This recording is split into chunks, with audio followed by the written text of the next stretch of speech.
اعوذ باللہ من الشیطان الرجیم بسم اللہ الرحمن الرحیم الحمد للہ رب العالمین وصلی اللہ علی سیدنا و نبینا محمد و آلہ الطیبین الطاہرین۔ مرحلہ ثانیہ کے اندر ہماری بات وجود ذہنی کے بارے میں تھی، اور وجود ذہنی کی فصل کو مرتب و منظم کرنے کے لیے 3 مقامات میں تقسیم کیا گیا تھا۔ مقام اول کے اندر مختلف اقوال کے بارے میں ہم نے دیکھا،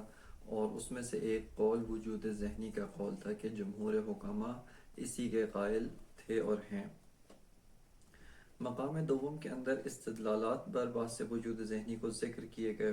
اور مقام سوم کے اندر اشکالات بر وجود ذہنی و جواب اشکالات کی طرف علامہ ناظر ہوتے ہیں۔ اس میں سے جو سب سے اہم ترین اشکال ہے وہ اشکال دوم ہے، کہ جس کو گزشتہ دروس میں کئی مرتبہ تکرار کیا گیا ہے اور اس کو ابھی تکرار نہیں کریں گے۔ اس اشکال کے اوپر متعدد جوابات دیے گئے، اور متعدد بزرگواران اور متعدد حکماء و فلاسفہ نے اس اشکال کا جواب دیا، لیکن ملا صدرہ رحمۃ اللہ علیہ کے علاوہ بقیہ کسی بھی جواب کو علامہ طباطبائی رحمۃ اللہ علیہ قبول نہیں کرتے ہیں۔ وہ جواب کہ جو جناب صدر المتعلقین نے اس اشکال کے بارے میں دیا ہے وہ اس طرح سے ہے کہ اگر ہم اس شے یعنی اس مفہوم و اس وجود ذہنی کا تجزیہ کریں و اس کے اندر دقت کریں، فرماتے ہیں کہ ہمیں اس کے اندر 2 حیثیات ملتی ہیں، 2 جہات اس کے اندر موجود ہیں۔ ایک جہت سے یہ شے، یہ جو مفہوم ہے، ایک وجود ہے، ایک اس کی اپنی ماہیت ہے۔ وجود سے مراد وجود حقیقی اصیل ہے، اس کی اپنی ماہیت ہے، اور وہ ماہیت کیف ہے، قائم بجوہر نفس ہے، اور اس نفس کے حالات علمی میں سے شمار ہوتا ہے۔ لہذا فرماتے ہیں اس جہت سے یہ کیف نفسانی ہے، اور کیف نفسانی علمی میں شمار ہوتا ہے، اور اس جہت سے طرد عدم بھی کرتے ہیں، اور اس کے آثار حقیقی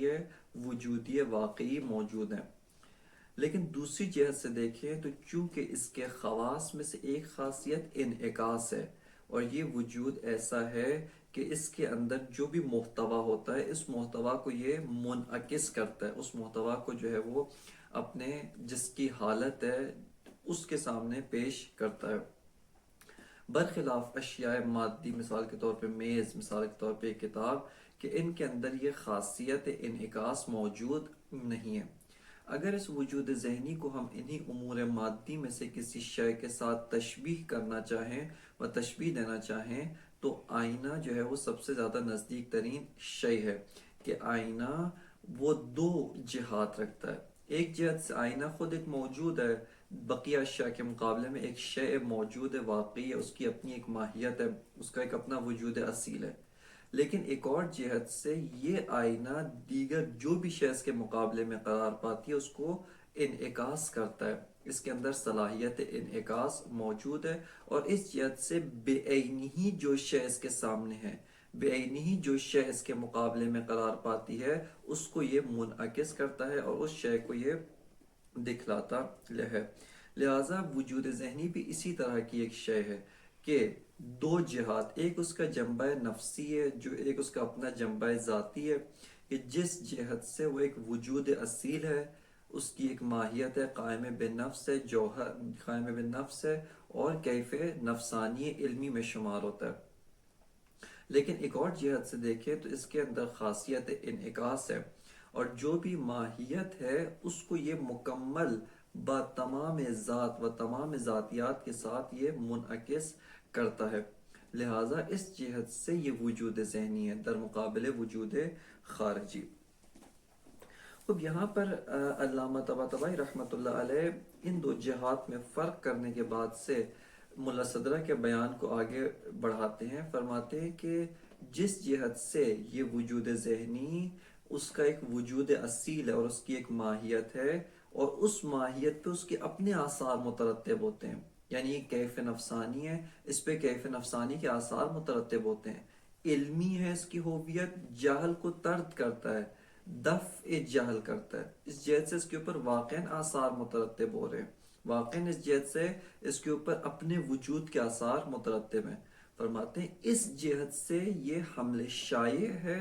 اس جہت سے یہ مصداق ہے، اور اپنے مقولے کے تحت مندرج ہے، اور اپنا جو اس کا مقولہ ہے، مقولہ کیف، اس کے تحت مندرج ہے، اور اس کے اوپر اپنے مقولے کے آثار بھی مترتب ہیں۔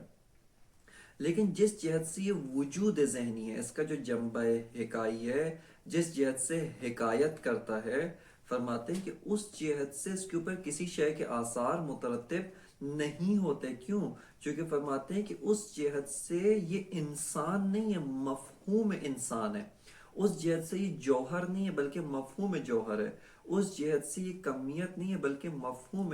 کمیت ہے۔ لہٰذا اس جہت سے اس کے اوپر آثار مترتب نہیں ہوتے ہیں، اور اس جہت سے یہ کسی بھی مقولے کے تحت مندرج نہیں ہوتا ہے۔ علامہ فرماتے ہیں کہ اگر صرف اور صرف کسی بھی مفہوم کا ایک شے کے اوپر صدق کرنا، کسی بھی مفہوم کا ایک شے کے اوپر صدق کرنا، یہ موجب بنتا ہے کہ یہ شے اس مفہوم کے تحت مندرج ہو۔ یعنی اگر کوئی بھی مفہوم کسی بھی شے پر صدق کرے، اور یہ صدق کرنا، صرف اور صرف صدق کرنا موجب اندراج ہو، فرماتے ہیں کہ ہر مفہوم خود اپنا مصداق ہو جائے گا۔ کیوں؟ فرماتے ہیں کہ ایک مفہوم ہے، مفہوم انسان، اس مفہوم انسان کے اوپر انسان صدق کرتا ہے۔ خود انسان ہونا، چونکہ یہ مفہوم انسان ہے، لہٰذا اس کے اوپر مفہوم حیوان تو صدق نہیں کرے گا، اس کے اوپر مفہوم بقر تو صدق نہیں کرے گا، اس کے اوپر مفہوم مثال کے طور پہ کوئی اور مفہوم شجر تو صدق نہیں کرے گا، اس کے اوپر مفہوم انسان صدق کرتا ہے۔ اگر صرف اور صرف ایک مفہوم کا صدق کرنا یہ موجب اندراج ہو جائے، فرماتے ہیں اس کا لازمہ ہے کہ ہر مفہوم خود اپنا مصداق ہو جائے گا، اور ہر مفہوم کے اوپر اس کے جو اپنے مصداق والے آثار ہیں وہ مترتب ہونا ضروری ہے، جبکہ فرماتے ہیں کہ یہ بالبداہت باطل ہے۔ کیوں باطل ہے؟ فرماتے اس جہت سے باطل ہے چونکہ مصداق ہونے کے لیے اس شے کے آثار وجودی تکوینی، جو اس کے اجناس اور فصول کے آثار ہیں، وہ مترتب ہونا ضروری ہے، اور انہی آثار کا مترتب ہونا موجب اندراج واقع ہوتا ہے، وگرنہ ہر شے موجب اندراج واقع نہیں ہوتی ہے۔ بس فرماتے ہیں کہ وَلَوْ كَانَ مُجَرَّدُ الصِّدْقِ مَفْهُومٍ عَلَى شَيْءٍ مُوجِبًا لِلْإِنْدِرَاجِ لَكَانَ كُلُّ مَفْهُومٍ كُلِّيٍّ فَرْدًا لِنَفْسِهِ۔ فرماتے ہیں کہ اگر صرف اور صرف ایک مفہوم کا کسی شے کے اوپر صدق کرنا، کسی شے کے اوپر اس کا حمل ہونا، یہ موجب اندراج بنتا ہے۔ فرماتے ہیں ہر مفہوم کلی کو اپنا مصداق ہونا چاہیے، ہر مفہوم کلی کو اپنا فرد ہونا چاہیے، وہ اس کا مفہوم ہے اور یہ اس کا فرد ہے، ہر مفہوم کلی اپنا فرد ہو۔ کیوں؟ فرماتے ہیں لِصِّدْقِهِ بِالْحَمْلِ الْأَوَّلِ عَلَى نَفْسِهِ، کیونکہ فرماتے ہیں کہ ہر مفہوم اپنے اوپر حمل اولی کے ذریعے سے صدق کرتا ہے، ہر مفہوم اس جہت سے کہ جس جہت سے مفہوم ہے اپنے اوپر صدق کرتا ہے۔ مفہوم الانسان انسان، خود جس جہت سے یہ مفہوم انسان کا مفہوم ہے، خود انسان اس کے اوپر صدق کرتا ہے، لہذا فرماتے ہیں لِصِّدْقِهِ بِالْحَمْلِ الْأَوَّلِ عَلَى نَفْسِهِ، کیونکہ ہر مفہوم اپنے اوپر حمل اولی کے ذریعے سے صدق کرتا ہے۔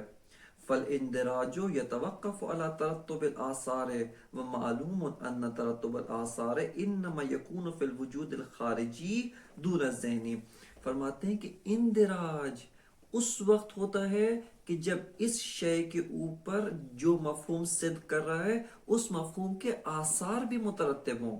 آثار سے مراد یہاں پر وہ آثار ہیں جو اس کے اجناس اور فصول کے آثار ہیں، وگرنہ آپ کی خدمت میں عرض کیا ہے کہ وجود ذہنی جس جہت سے حکائی ہے، جس جہت سے حکایت کرتا ہے، اس جہت سے اس کے اوپر آثار اپنا جو حکایت تو ایک اثر ہے، وجود ذہنی کا ایک اثر کیا ہے؟ حکایت، خود یہ حکایت مترتب ہے یا نہیں ہے؟ اس میں بحث نہیں ہے، بحث یہاں پہ حکایت کا جو محکی ہے انسان، یعنی یہ شے کس کی حکایت کر رہا ہے؟ انسان کی۔ آیا انسان کے آثار مترتب ہیں یا مترتب نہیں ہیں؟ انسان کے آثار، اس کا جوہر ہونا، اس کا حساس ہونا، نامی ہونا، متحرک بالارادہ ہونا، ناطق ہونا، یہ جو اس کے اجناس اور فصول اور نوع کے آثار ہیں، اگر وہ آثار اس مفہوم کے جنبہ حکائی پہ مترتب ہونے لگ جائیں، اس وقت یہ مصداق ہے۔ لیکن چونکہ یہ آثار جنبہ حکائی پہ مترتب نہیں ہے، لہٰذا ہم اس کو مندرج تحت مقولہ جوہر یا مندرج تحت نوع انسان قرار نہیں دے سکتے۔ فرماتے ہیں فالاندراج یتوقف علی ترتب الاثار، اندراج متوقف بر ترتب آثار ہے۔ ومعلوم ان ترتب الاثار انما يكون في الوجود الخارجی دون الذہنی، اور فرماتے ہیں کہ یہ بات مسلم ہے، معلوم ہے کہ ان ترتب آثار وہ فقط اور فقط وجود خارجی پہ ہوتے ہیں، وجود خارجی حقیقت جو اصیل ہے، جو غیر حکائی ہے، اس کے اوپر آثار مترتب ہوتے ہیں، وگرنہ جو وجود ذہنی ہے، جو جنبہ حکائی ہے، اس کے اوپر شیء کے و ماہیت کے آثار تکوینی وجودی مترتب نہیں ہوتے، بلکہ وہ حکایت از ماہیت ہے، نہ کہ آپ یہ کہیں کہ وہی ماہیت خارجی ہے اور اس پہ آثار خارجی مترتب ہونا، بلکہ یہ مفہوم ماہیت ہے، یہ ماہیت ہے بطور مفہومی، کس کی وضاحت انشاءاللہ ابھی آگے جا کے کرتے ہیں۔ فتبینہ، علامہ فرماتے ہیں کہ جو مطلب ہم نے ذکر کیا ہے اس کی اساس پہ بعض نتائج حاصل ہوتے ہیں، یا کہیں اسی کی وضاحت علامہ فرما رہے ہیں۔ فرماتے ہیں فتبین ان الصورت الذہنیت غیر مندرجۃ تحت ما یصدق علیہ من المقولات، بس فرماتے ہیں صورت ذہنیہ جس جہت سے حکائی ہے، جس جہت سے حکایت کرتی ہے، فرماتے ہیں جو مقولات اس کے اوپر صدق کرتے ہیں وہ اس کے تحت مندرج نہیں ہے۔ کیوں؟ یہ مقولات اس کے اوپر حمل اولی سے صدق کر رہے ہیں، جبکہ اندراج کے لیے حمل شائع و مصداق ہونا ضروری ہے۔ فرماتے ہیں لعدم ترتب آثارها علیہا، کیوں اس کے تحت مندرج نہیں ہے؟ چونکہ ان مقولات کے آثار اس ماہیت کے اوپر مترتب نہیں ہوتے۔ لیکن الصورت الذہنیت انما لا تترتب علیہا آثار المعلوم الخارجی من حیث ہی وجود مقیس الی ما بحضائها من الوجود الخارجی۔ فرماتے ہیں کہ یہ جو صورت ذہنیہ ہے اس کے اوپر معلوم خارجی و ماہیت شیء خارجی کے آثار مترتب نہیں ہوتے ہیں۔ کس جہت سے اس کے اوپر آثار مترتب نہیں ہوتے ہیں؟ اس جہت سے جس جہت سے یہ حکایت از خارج کر رہی ہے، جس جہت سے اس کے مقابلے میں جو وجود خارجی ہے اور اس وجود خارجی سے مقایسہ کرتے ہوئے، اس کے ساتھ مقابلہ و اس کے ساتھ قیاس کرتے ہوئے ہم دیکھیں اس وجود خارجی پہ اپنے وجود کے تمام آثار مترتب ہیں، اپنی ماہیت کے سارے آثار مترتب ہیں، لیکن یہ جو وجود ذہنی ہے اس کے اوپر اپنی ماہیت والے جو آثار ہیں، اگر جوہر ہے تو قائم فی موضوع، قائم لا فی موضوع ہونا چاہیے۔ اگر مثال کے طور پہ انسان ہے متحرک بالارادہ ہونا چاہیے، ناطق ہونا چاہیے، وَإِلَى هَذَا، لہٰذا فرماتے ہیں کہ اس کے اوپر اپنی ماہیت والے آثار مترتب نہیں ہوتے۔ فرماتے ہیں لیکن الصورت الذہنیت، جو صورت ذہنیہ ہے، انما لا تترتب علیہا آثار المعلوم الخارجی، اس کے اوپر آثار معلوم خارجی مترتب نہیں ہوتے ہیں۔ کس جہت سے؟ من حیث ہی وجود مقیس الی ما بحضائها من الوجود الخارجی، فرماتے ہیں جس جہت سے یہ ایک وجود قیاسی ہے، قیاسی سے مراد نہ ذہنی ہے، یعنی ایک وجود ہے جو حکایت کرتا ہے، حکایت کے لیے ہمیشہ محکی ہونا چاہیے، یعنی حکایت اور محکی میں ہمیشہ مقایسہ ہوتا ہے۔ جس جہت سے اس جنبہ حکائی کو ہم جنبہ محکی و مصداق کے ساتھ مقایسہ کرتے ہیں، اس جہت سے اس جنبہ حکائی کے اوپر آثار مترتب نہیں ہوتے ہیں۔ وَأَمَّا مِنْ حَيْثُ أَنَّهَا حَاصِلَةٌ لِلنَّفْسِ حَالًا أَوْ مَلِكَةً تَطْرُدُ عَنْهَا الْجَهْلُ يَتَطْرُدُ عَنْهَا الْجَهْلَ فَهِيَ وُجُودٌ خَارِجِيٌّ مَوْجُودٌ لِلنَّفْسِ نَاعِتٌ لَهَا یصدق علیہ حد الکیف بالحمل الشائع۔ فرماتے ہیں کہ جس جہت سے یہ وجود خارجی، جس جہت سے یہ جو مفہوم ہے، یہ جو وجود ذہنی مفہوم ہے، جس جہت سے یہ حال نفس ہے، موجود ہے، ان دا نفس ہے، اس نفس کے لیے حاضر ہے، اس نفس کے لیے موجود ہے، اور نفس سے طرد جہل کرتا ہے، جہل کو دور کرتا ہے۔ اس سے پہلے کہ علم حصولی حاصل ہو، خب نفس عالم نہیں تھا، جاہل تھا، لیکن جب نفس کو یہ علم حصولی حاصل ہوا، جہل کو اس نے دور کیا، چونکہ جہل اور علم یہ عدم و ملکہ ہے، لہٰذا علم جہل کو طرد کرتا ہے۔ فرماتے ہیں جس جہت سے یہ حاصل نفس ہے، نفس کے لیے ملکہ یا نفس کے لیے حال ہے، اس جہت سے فہیہ وجود خارجی، یہ ایک وجود خارجی ہے، موجود للنفس، نفس کے لیے موجود ہے، نفس کے لیے حاصل ہے، ناعت لہا، نفس کے لیے ایک حالت و وصف ہے، یصدق علیہا حد الکیف بالحمل الشائع، اس کے اوپر کیف کی تعریف بالحمل شائع صدق کرتی ہے، یعنی یہ جو موجود للنفس ہے یہ کیف کا مصداق ہے واقعاً و حقیقتاً، اور اس کے اوپر آثار کیف نفسانی حمل ہوتے ہیں، آثار کیف نفسانی اس کے اوپر مترتب ہوتے ہیں، لہذا فرماتے ہیں یصدق علیہ حد الکیف بالحمل الشائع وہو انہ عرض، اور وہ حد کیف کیا ہے؟ فرماتے ہیں حد کیف یہ وہو انہ عرض لا یقبل قسمتا ولا نسبتا لذاتی، کہ کیف وہ عرض ہے، یعنی قائم فی موضوع ہے، موضوع کے بغیر موجود نہیں ہو سکتا۔ فرماتے ہیں کہ یہ عرض ہے جو اپنی ذات اور اپنی جو اس کی حقیقت و ذات ہے بذات، اس کی وجہ سے تقسیم اور نسبت کو قبول نہیں کرتا ہے، برخلاف کمیت، کہ کمیت اپنی ذات کی وجہ سے تقسیم کو قبول کرتا ہے، و دیگر جو 7 مقولات نسبیاں ہیں وہ اپنی ذات کی وجہ سے نسبت کو قبول کرتے ہیں۔ لہذا فرماتے ہیں کہ کیف کی تعریف کیا ہے؟ وہو انہو عرض لا یقبل قسمتا ولا نسبتا لذاتی، کہ یہ وہ عرض ہے کہ جو اپنی ذات کی وجہ سے تقسیم کو اور نسبت کو قبول نہیں کرتا۔ پس فرماتے ہیں اس جہت سے، جس جہت سے یہ موجود خارجی ہے، وجود خارجی ہے، فہو مندرج بالذات تحت مقولۃ الکیف وان لم یکن من جہت کونہ وجودا ذہنیا مقیسا الی الخارج داخلا تحت شیء من المقولات۔ فرماتے ہیں جس جہت سے یہ جو مفہوم ہے ایک وجود خارجی ہے، حاصل للنفس ہے، نفس کو حاصل ہے اور نفس سے جہل کو دور کرتا ہے، موجود خارجی ہے، کیف ہے، اس کے اوپر حد کیف بالحمل شائع صدق کرتی ہے، فرماتے ہیں بالذات مقولہ کیف کے تحت مندرج ہے اور اس کے اوپر آثار مقولہ کیف مترتب ہے۔ وَإِن لَمْ يَكُنْ مِنْ جِهَةِ كَوْنِهِ وُجُودًا ذَهْنِيًّا مَقِيسًا إِلَى الْخَارِجِ دَاخِلًا تَحْتَ شَيْءٍ مِنَ الْمَقُولَاتِ، فرماتے ہیں جس جہت سے یہ وجود ذہنی ہے مقایسہ با وجود خارجی، جس جہت سے حکایت از خارج ہے، جس جہت سے ماہیت ہے لیکن ماہیت بطور مفہومی ہے، فرماتے ہیں اس جہت سے یہ کسی بھی مقولے کے تحت مندرج نہیں ہے، اور کوئی بھی مقولہ اگرچہ جو اس کی ماہیت ہے وہ اس کے اوپر صدق کرتی ہے، لیکن وہ صدق بطور حملے اولی ہے، بطور مفہومی صدق ہے، نہ بطور حمل شائع۔ بس فرماتے ہیں کہ وَإِن لَمْ يَكُنْ مِنْ جِهَةِ كَوْنِهِ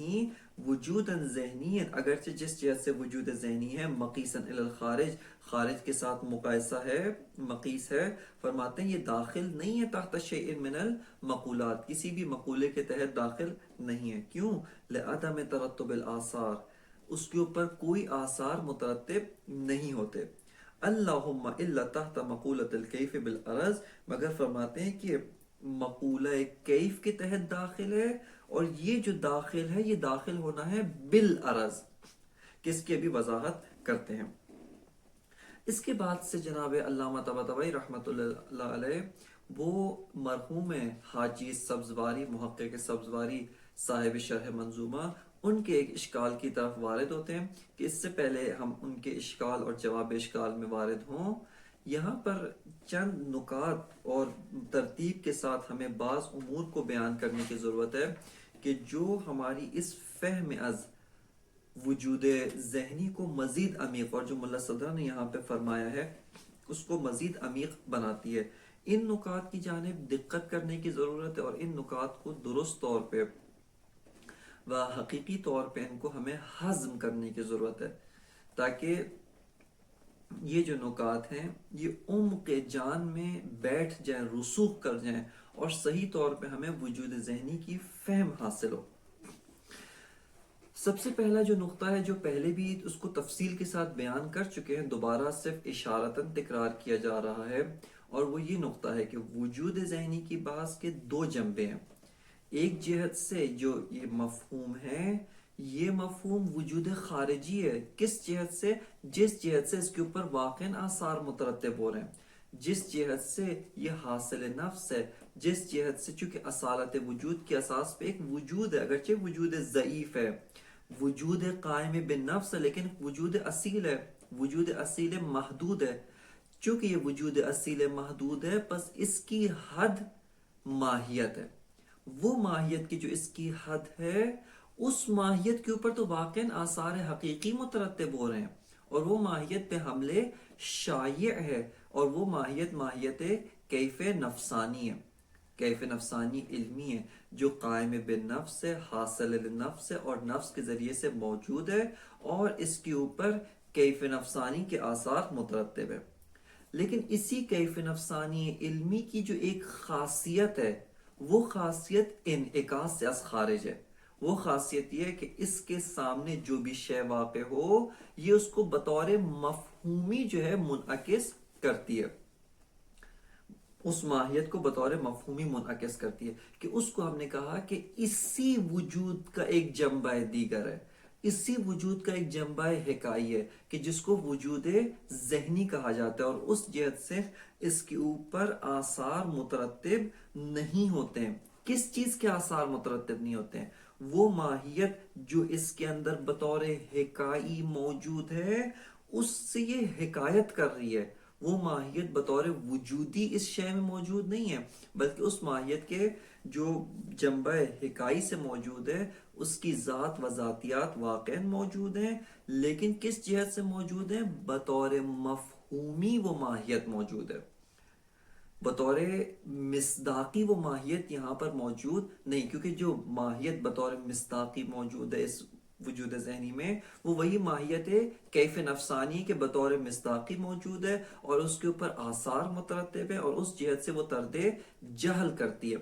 لیکن وہ ماہیت کی جس سے یہ حکایت کر رہی ہے، وہ ماہیت بطور مصداقی نہیں، بطور مفہومی اس وجود ذہنی میں موجود ہے،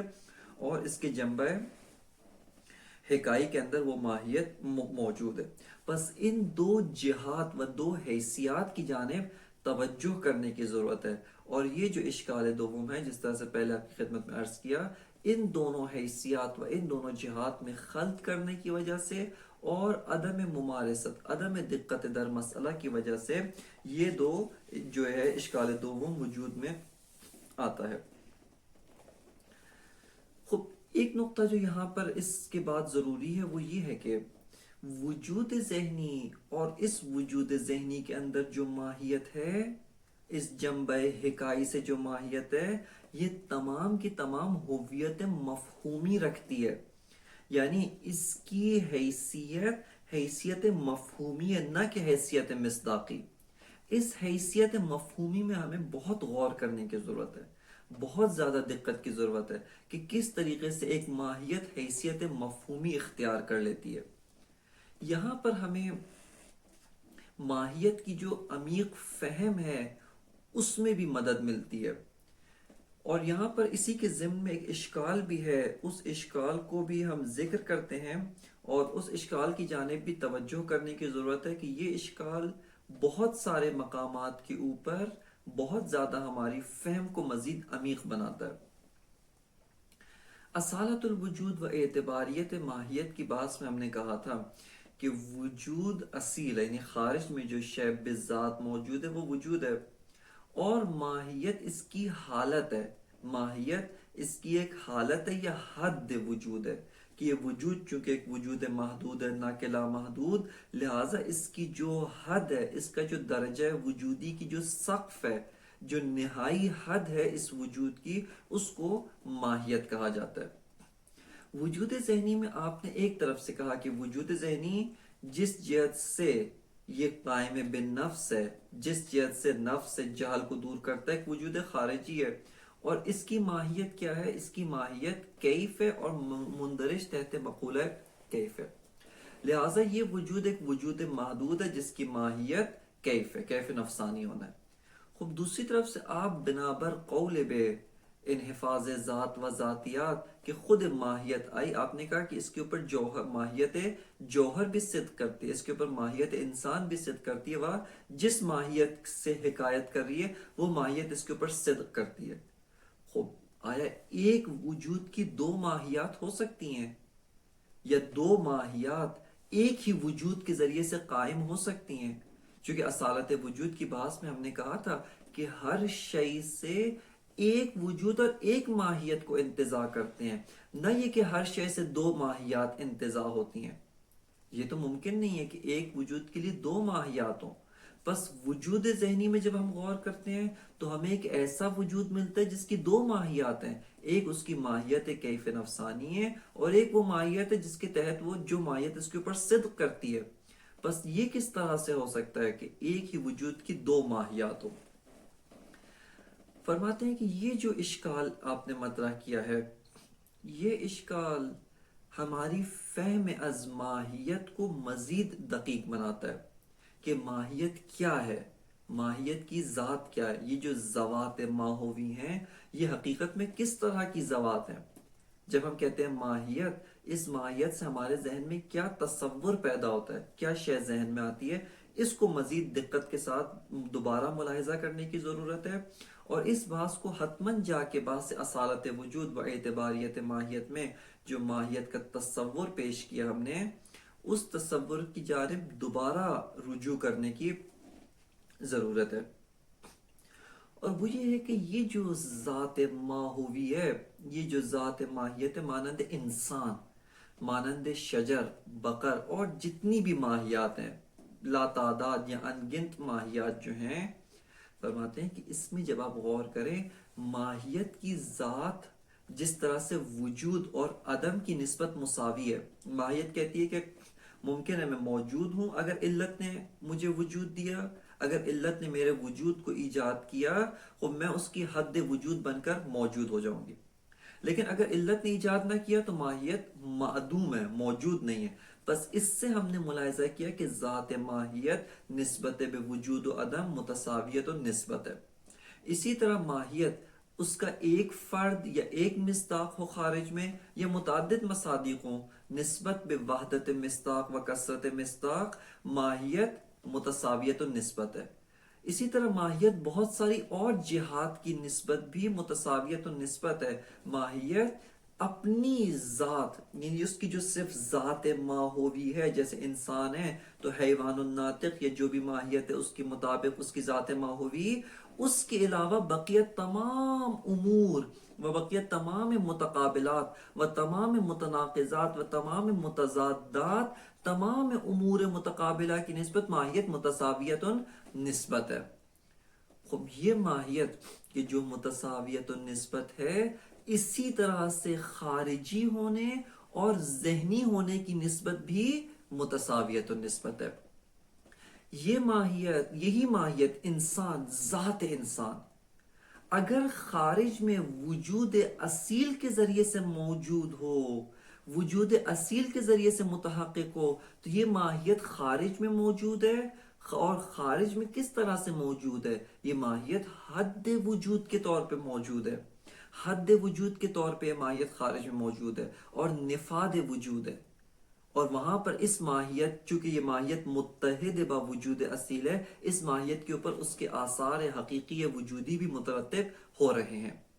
لیکن دوسری جہت سے اگر ہم ملاحظہ کریں و دقت کریں، یہ ماہیت وجود ذہنی کے طور پہ بھی موجود ہو سکتی ہے. لیکن وجود ذہنی کے طور پہ موجود ہونے کا معنی کیا ہے؟ اس کا معنی یہ ہے کہ چونکہ اس ماہیت کی ذات میں خارجیت موجود نہیں ہے، اس ماہیت کی ذات میں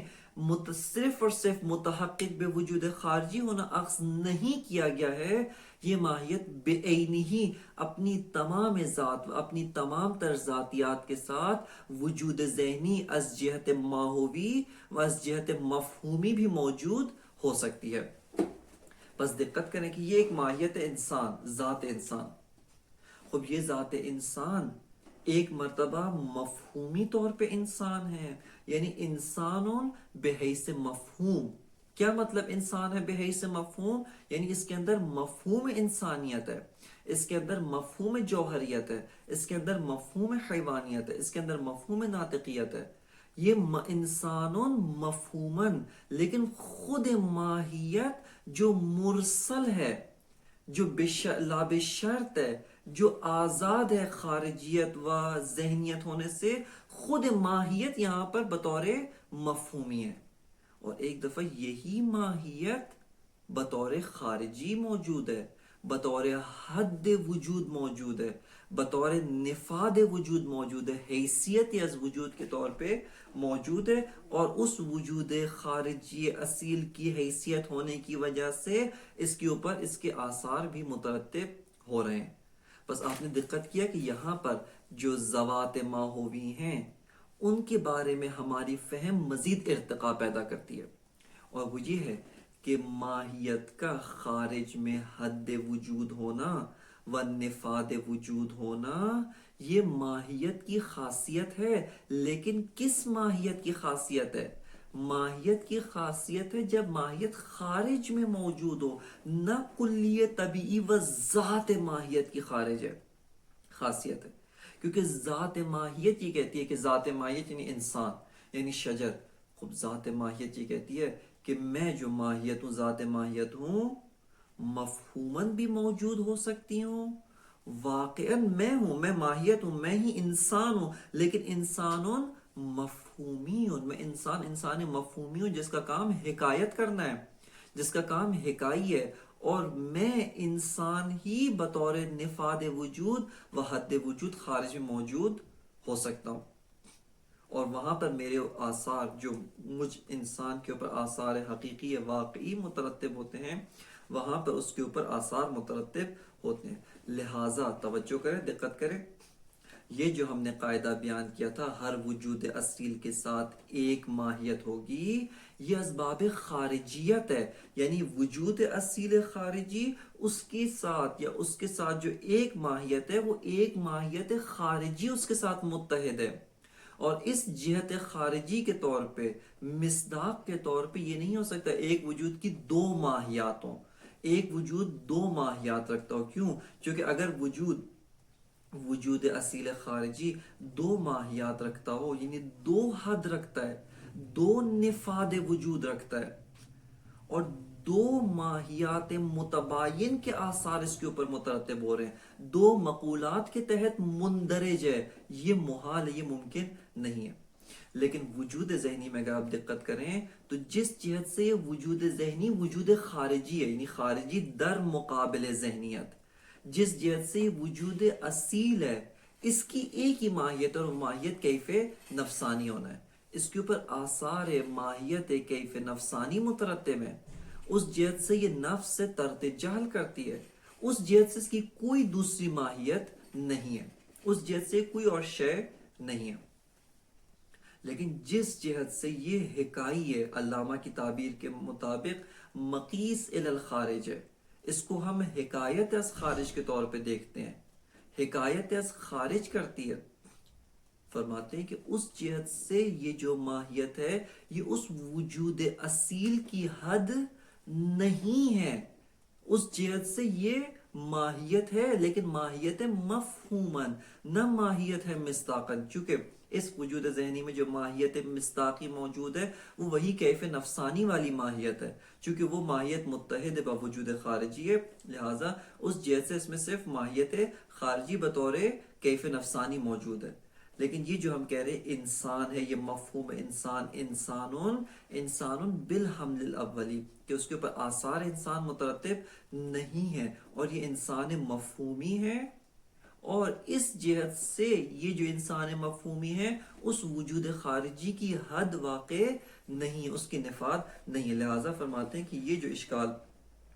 ہم نے مطرح کیا تھا، یا جو اشکال ممکن ہے کوئی مطرح کرے کہ کس طرح سے ہو سکتا ہے کہ ایک ہی وجود کی دو ماہیات ہوں، یہ اشکال مرتفع ہے. یہ اشکال بھی کیوں وجود میں آتا ہے؟ چونکہ آپ دو جہات وجود ذہنی، کہ ایک جہت سے واقعاً وجود خارجی ہے در مقابل وجود ذہنی، اور ایک جہت سے وہ وجود ذہنی ہے، حکائی ہے. ان دو جہات میں آپ خلط کریں گے تو یہ اشکال وجود میں آئے گا. جس جہت سے وجود خارجی کیف نفسانی ہے، لیکن جس جہت سے وجود ذہنی ہے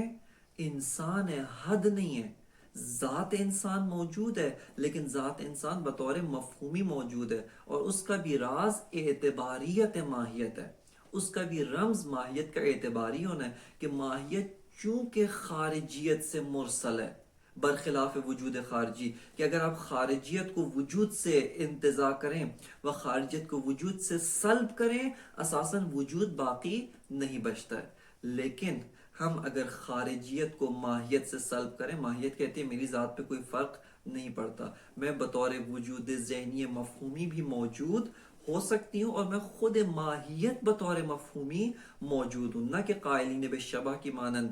شبہ ماہیت موجود ہے یا شبیہ ماہیت موجود ہے، بلکہ خود ماہیت موجود ہے. نقطہ بعدی یہاں پر جو قابل دقت ہے وہ عینیت جس کے حکمہ قائل ہیں کہ وجود خارجی و وجود ذہنی میں از لحاظ ماہیت عینیت پائی جاتی ہے، اس عینیت سے مراد یہ عینیت وجود ذہنی از جنبہ حکائی با وجود خارجی ہے، نہ عینیت وجود ذہنی از جہت خارجیت جو خارجیت در مقابل ذہنی ہے اس جہت سے عینیت با ماہیت خارجی نہیں، کیونکہ اس جہت سے خود ایک موجود خارجی ہے، اس جہت سے خود ایک وجود اصیل ہے جس کی اپنی ماہیت ہے، اس جہت سے تو عینیت معنی نہیں بنتا، بلکہ جس جہت سے حکائی ہے، جس جہت سے حکایت کرتی ہے غیر سے، جس جہت سے کسی غیر کو نمائش یہ دیتا ہے وجود ذہنی، اس جنبہ حکائی میں جو ماہیت ہے اس ماہیت کا اس ماہیت خارجی جو خارج میں وجود اصیل کے ساتھ موجود ہے اور اس کے اوپر آثار مترتب ہیں، ان میں عینیت پائی جاتی ہے، ان میں عینیت ہے، نہ یہ کہ وجود ذہنی کا جو جہت خارجیت ہے، خارجیت در مقابل ذہنیت، نہ خارجیت مطلقہ بلکہ خارجیت در مقابل ذہنیت، اس جہت سے تو اصلا اس کا کسی اور شے سے کوئی سروکار نہیں ہے، اس کی اپنی حیثیت ذاتی ہے کیف نفسانی ہونا. لیکن جس جہت سے یہ وجود ذہنی ہے حکایت از غیر کرتا ہے، اس کا ارتباط با وجود خارجی ہے، اور اس جہت سے یہ ماہیت جو وجود ذہنی میں بطور مفہوم موجود ہے وہی ماہیت خارج میں بطور مصداق و بطور وجود اصیل خارجی موجود ہے. لہٰذا حکماء نے جو عینیت کہا ہے ان کی مراد عینیت از جہت حکائی با شیء خارجی اصیل، اس جہت سے عینیت اور اس جہت سے انحفاظ ذات و ذاتیات کے قائل ہیں. لہٰذا یہاں پر یہ نقطہ بھی ہمیں دقت کرنے کی ضرورت ہے. اب ایک اور یہاں پر سوال پیدا ہوتا ہے کہ خوب جناب صدر المطالعین، آپ نے آ کر وجود ذہنی کی بعض کے دو جہات مطرح کی. ایک کہا کہ جس جہت سے خارجی ہے اس کے اوپر واقع اپنے وجود اصیل کے آثار مترتب ہوتے ہیں، قائم بن نفس ہے، کیف نفسانی ہے اور طرد جہل کرتا ہے، اس جہت سے وجود ذہنی نہیں ہے بلکہ وجود خارجی ہے. اور ایک اور جہت سے آپ نے کیا فرمایا، آپ نے کہا کہ یہ حکائی ہے. ہم یہ سوال پوچھتے ہیں ان دو جہات و ان دو جنبوں کا آپس میں کوئی نسبت ہے یا مانند جناب فاضل قوشچی دو جہات ایک دم پراکندہ جدا جدا، جس طرح جناب فاضل قوشچی نے جو دو جہات اشکال کے جواب میں دو جہات کرنے کی کوشش کی، انہوں نے آ کے دو جہات ایسے جدا کی کہ ایک جہت وہ الگ ہے ایک جہت بالکل الگ ہے، ان کا آپس میں کوئی ربط نہیں ہے. اب اس کا جواب یہ ہے کہ یہ دو جہات آپس میں عمیقاً مرتبط ہیں، یہ دو جہات آپس میں بطور عمیق ایک دوسرے کے ساتھ تعلق رکھتے ہیں، بلکہ ایک ہی شے کے دو جہات ہیں، نہ کہ دو شے ہیں. دقت کریں، ایک ہی شے کے دو جہات ہیں نہ کہ دو شے ہیں. مثال کے طور پہ آپ کہتے ہیں کہ جس طرح اربعہ، خب اربعہ کی چند کئی اس کی نسبتیں ہیں. چار جو ہے اربعہ جو چار ہے اس کی دو کے ساتھ ایک نسبت ہے کہ اربعہ کو نصف کریں تو دو بنتا ہے. اس اربعہ کی عدد ہشت کے ساتھ آٹھ کے ساتھ ایک نسبت ہے کہ اربعہ کو دو برابر کریں تو آٹھ کے ساتھ نسبت پیدا ہوتی ہے. اس اربعہ کی عدد 12 کے ساتھ ایک نسبت ہے کہ اربعہ کو 3 مرتبہ ضرب کریں، 3 دفعہ اس کو تکرار کریں تو عدد 12 تک سے وجود میں آتا ہے. یہ ساری نسبتیں و یہ ساری جہات، آیا جو نسبت اربعہ کی 2 کے ساتھ ہے وہی نسبت اربعہ کی جو ہے وہ 8 کے ساتھ ہے، اپنا جہات الگ ہیں. جس جہت سے یہ 4 عدد 4 2 کے ساتھ تعلق رکھتا ہے، اسی جہت سے یہ 8 کے ساتھ تعلق نہیں رکھتا، کیونکہ اس کا تعلق 2 کے ساتھ نصف والا تعلق ہے، جبکہ اس کا عدد 8 کے ساتھ تعلق 2 گنا و 2 برابر والا تعلق ہے. لیکن آیا یہ دونوں نسبتیں و دونوں جہات ایک دم الگ ہیں؟ نہ، ہم فرماتے ہیں ایک ہی عدد ہے، ایک ہی شے ہے جس کی متعدد جہات و متعدد نسبتیں ہیں. اسی طرح یہاں پر یہ جو ہم نے ایک الگ طرح کا وجود پایا ہے، یہ وجود اصیل، جس کی اپنی ماہیت کیف نفسانی ہونا ہے، اس کی خواص میں سے ایک خاصیت حکایت از خارج کرنا ہے، اور یہ مفہوم ہے، یہ وجود مفہوم ہے کہ جو بطور مفہومی ایک ماہیت دیگر کو بھی اپنے اندر متضمن، ایک ماہیت دیگر کو بھی اپنے اندر رکھتا ہے. خوب فرماتے ہیں کہ یہ دونوں جہات ایک ہی شے کی 2 جہات ہیں، نہ 2 الگ الگ پراکندہ چیزیں ہیں. جس طرح سے کہ جناب حاجی سبزواری رحمۃ اللہ علیہ، ان کے اشکال میں بھی یہ احساس ہوتا ہے کہ انہوں نے ان 2 جہات کو کاملاً الگ کیا، اور وہ سمجھ رہے ہیں کہ ملا صدرہ یہ کہنا چاہتے ہیں کہ یہ جو 2 جہات ہیں ان کا آپس میں کوئی تعلق نہیں. ایک وجود ہے جو وجود خارجی ہے، اس کی ماہیت کیف نفسانی ہے، ایک وجود دیگر ہے جس کی کوئی ماہیت نہیں ہے، اور وہ مفہوم ہے اور وہ حکایت از خارج کرتا ہے. یہ مراد نہیں ہے. یہاں پر ہم کہہ رہے ہیں کہ ایک ہی وجود ہے، جو وجود ایک حالت رکھتا ہے، نفس کی حالت ہے، وجود ضعیف ہے، خود بطور مستقل خارج میں موجود نہیں ہو سکتا، بلکہ موضوع کا محتاج ہے. اور جس جہت سے یہ نفس کی حالت ہے، اس کو ہم کیف نفسانی کہتے ہیں. اس وجود کی ایک اور خاصیت ہے، خاصیت ذاتی لا ینفک ہے، اور وہ خاصیت اس کا انعکاس غیر کرنا ہے، حکایت از غیر کرنا ہے. اور یہ خاصیت اس کی خاصیت ذاتی ہے، خود اسی وجود کی خاصیت ہے. ذاتی باب برہان، نہ ذاتی باب عیساغوجی، ذاتی باب برہان، کہ یہ وجود اگر آپ اس وجود سے اس خاصیت انعکاس کو سلب کریں، اصلا یہ وجود مزمحل ہو جائے گا، یہ وجود باقی نہیں رہے گا. اس وجود کی جو خاصیت ذاتی ہے، یہ جو انعکاس ہے، اس وجود کا جو جنبہ وجود ذہنی ہے، جنبہ حکائی ہے، جنبہ مقیس الی الخارج ہے، اس جہت سے اس کے اندر ماہیت خارجی موجود ہے. لیکن کس طرح سے موجود ہے؟ بطور مفہومی موجود ہے، بطور مصداقی و ترتب آثار کی جہت سے موجود نہیں ہے، بلکہ بطور مفہومی اس جنبے سے اس کے اندر بے عینی ہی تمام ذات و تمام ذاتیات کے ساتھ اس کے اندر وہ ماہیت موجود ہے. لیکن کس طرح سے موجود ہے؟ دوبارہ تاکید و چندین مرتبہ جو تکرار کیا جا رہا ہے، تاکہ اس وجہ سے کہ مطلب خوب درست طور پہ ہضم ہو جائے اور حل ہو جائے کہ یہ جو وجود کی خاصیت ذاتی ہے، انعکاس، اس جہت سے اس کے اندر مفہوم موجود ہے، ماہیت موجود ہے، انسان موجود ہے، جوہر موجود ہے، کمیت موجود ہے، لیکن بطور حکائی و بطور انعکاس موجود ہے. اور اس وجہ سے علامہ نے بھی ابھی جو آخری جملے میں بات کہی تھی، فرماتے ہیں کہ بعض اوقات وجود ذہنی کو بھی کیف کہا گیا ہے، لیکن وجود ذہنی نے اپنے جنبہ حکائی سے، جس جنبے سے وہ ایک وجود اصیل خارجی ہے جس کی ماہیت کیف نفسانی ہے، واقعاً کیف نفسانی ہے، واقعاً علم ہے، واقعاً طرد جہل کرتا ہے، واقعاً ایک وجود نائت ہے، ایک وجود ہے جو نعت برائے نفس ہے، جو نفس سے طرد جہل کرتا ہے، اور اس جہت سے وجود خارجی ہے در مقابل وجود ذہنی. لیکن چونکہ اس کی خاصیت ہے انعکاس، اور اس انعکاس میں ایک ماہیت دکھا رہا ہے ہمیں، اس انعکاس میں ایک ماہیت خارجی سے حکایت کر رہا ہے، اس انعکاس میں ذات و ذاتیات ایک شے دیگر ہمیں دکھا رہا ہے. خوب فرماتے ہیں کہ اس جہت سے اگر آپ دقت کریں، اس جنبہ حکائی کا چونکہ ایک ارتباط عمیق با جنبہ خارجی موجود ہے، چونکہ ایک ہی شے کی 2 جہات ہیں، اتحاد شدید موجود ہے، اتحاد عمیق موجود ہے، لہٰذا بعض اوقات اس جنبہ حکائی، اس جہت حکائی کو بھی کیف کہا گیا ہے، لیکن اس کو کیف کہنا، اس کو مقولہ کیف کے تحت داخل کرنا بالعرض ہے، نہ کہ بالذات، چونکہ یہ جو وجود ذہنی ہے اپنے جنبہ غیر حکائی، اپنے جنبہ اصیل، جس جیسے وجود اصیل ہے اور اس کی ایک ماہیت ہے، اس جہت سے کیف کے تحت داخل ہے بالذات،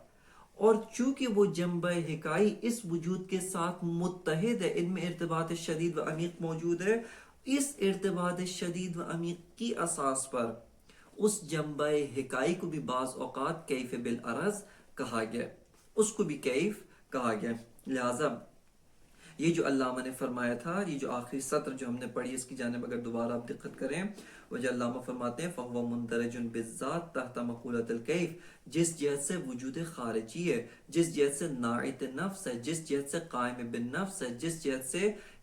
طرد جہل کرتا ہے، وجود خارجی ہے، اور اس جہت سے اپنی حد رکھتا ہے، حد وجودی، اور واقعاً تحت مقولہ کیف مندرج ہے۔ لیکن جس جہت سے فرماتے ہیں وہ ان لم یکن من جہت کونہ وجودا ذہنیا مقیسا الی الخارج داخلا تحت شیء من المقولات، فرماتے ہیں جس جہت سے وجود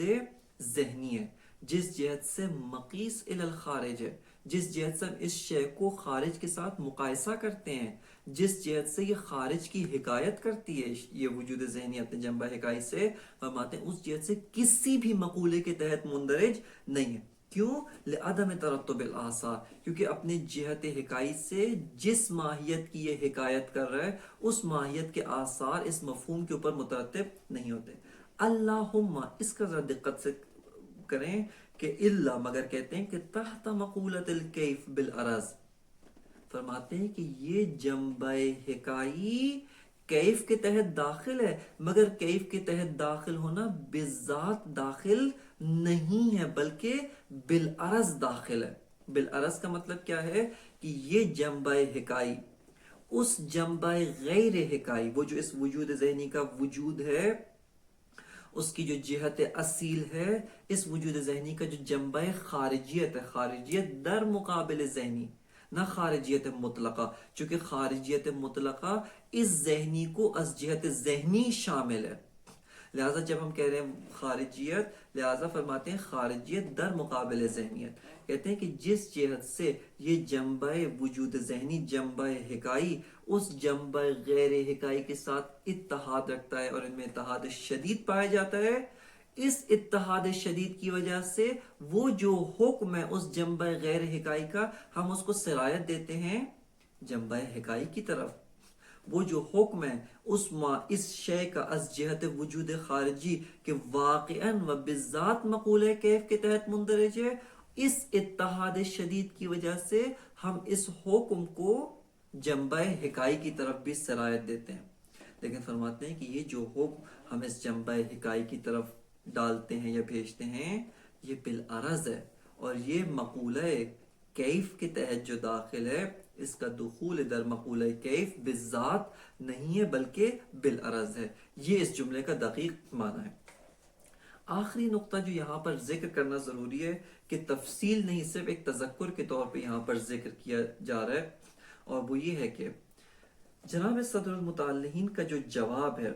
اور اس معضل باب وجود ذہنی کو انہوں نے جو حل کیا ہے، وہ وہی از جہت مفہوم و مصداق، کہ یہ جو شے ہے ایک جہت مصداقی رکھتی ہے، اور جس جہت سے مصداق ہے کیف نفسانی کا مصداق ہے، داخل تحت مقولہ کیف ہے، اور جس جہت سے حکایت از غیر کر رہی ہے اس جہت سے مفہوم ہے اور اس کے اوپر آثار مترتب نہیں ہوتے۔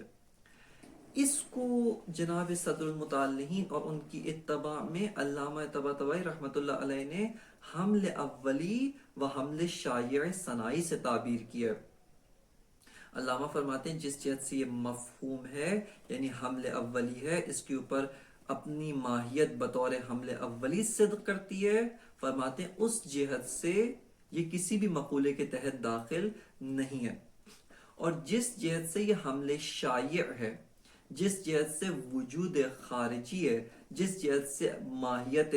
مقولہ کیف نفسانی کے تحت داخل ہے اور واقعاً مندرج ہے، اس کے اوپر آثار مترتب ہیں، یہ جہت حملے شائع ہے اور اس جہت سے اس کے اوپر آثار مترتب ہوتے ہیں، اور اس جہت سے واقعاً مندرج تحت مقولہ کیف و تحت ماہیت